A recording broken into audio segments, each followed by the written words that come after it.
Class 10 chapter हम polynomial start करने जा रहे हैं। तो चैप्टर ऑफ पॉलिनोमियल को स्टार्ट करने से पहले हम पॉलिनोमियल को इंट्रोड्यूस करेंगे। पॉलिनोमियल बेसिकली है क्या? तो पॉलिनोमियल को एक एक्सप्रेशन के रूप में डिराइव करते हैं। क्या है एक्सप्रेशन?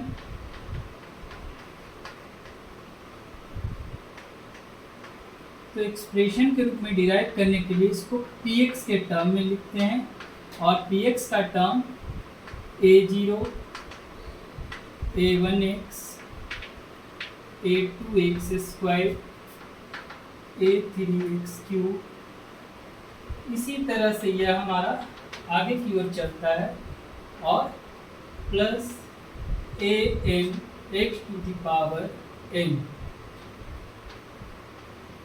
के रूप में लिखते हैं। ये लास्ट टर्म हमारा हो गया।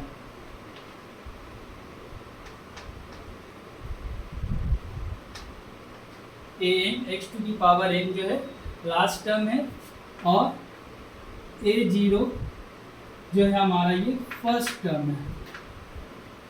लेकिन यहाँ फर्स्ट टर्म जो है कांस्टेंट है, इसको कांस्टेंट बोलते हैं। कारण क्या है इसको कांस्टेंट बोलने का कि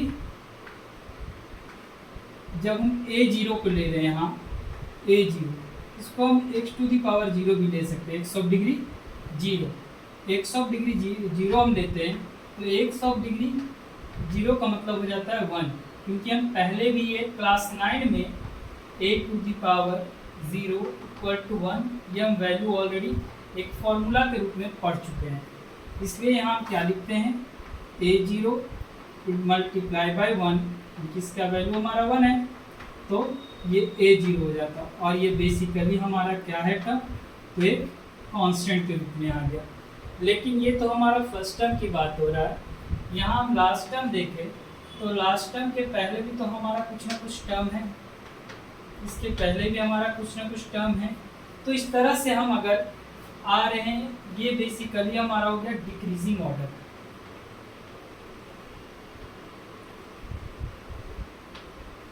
डिक्रीजिंग ऑर्डर, और ये डिक्रीजिंग ऑर्डर में जा रहा है और यहाँ जो ये हमारा क्या है, इंक्रीजिंग ऑर्डर में जा रहा है।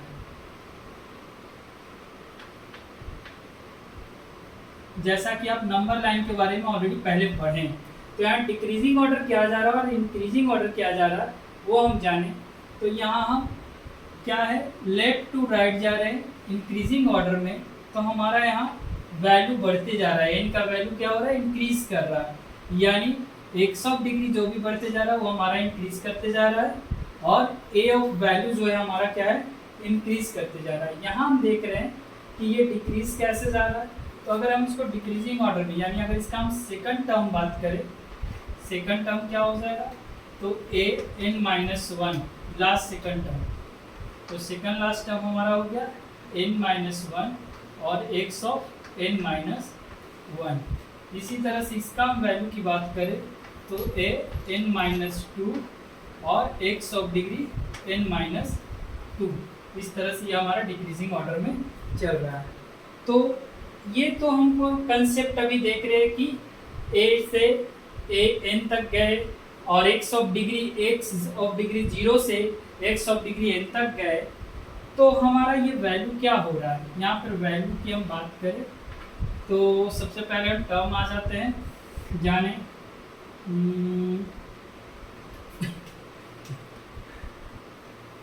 तो अब बात अगर करें तो a1 a2 a3 a4, इसी तरह से हमारा ये an तक जो जा रहा है कोफिशिएंट है।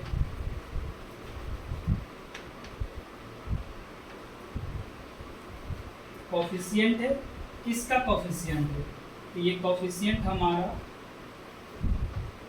x square x cube x to the power 4 और इस तरह से हमारा x ऑफ डिग्री n का कोफिशिएंट हो गया। ये सब है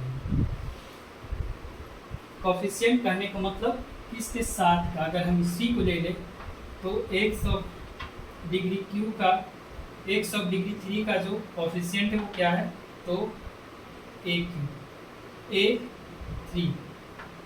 x ऑफ डिग्री 4 का कोफिशिएंट क्या हो गया, तो a 4। तो यहाँ तक तो हम ये सब चीज़ें जो है 9 क्लास में ऑलरेडी डिस्कस किया हुआ है, और हम 9 क्लास का जब वीडियो डालेंगे तो आपको पता चलेगा। हमको आप नोट डाउन कर लीजिए।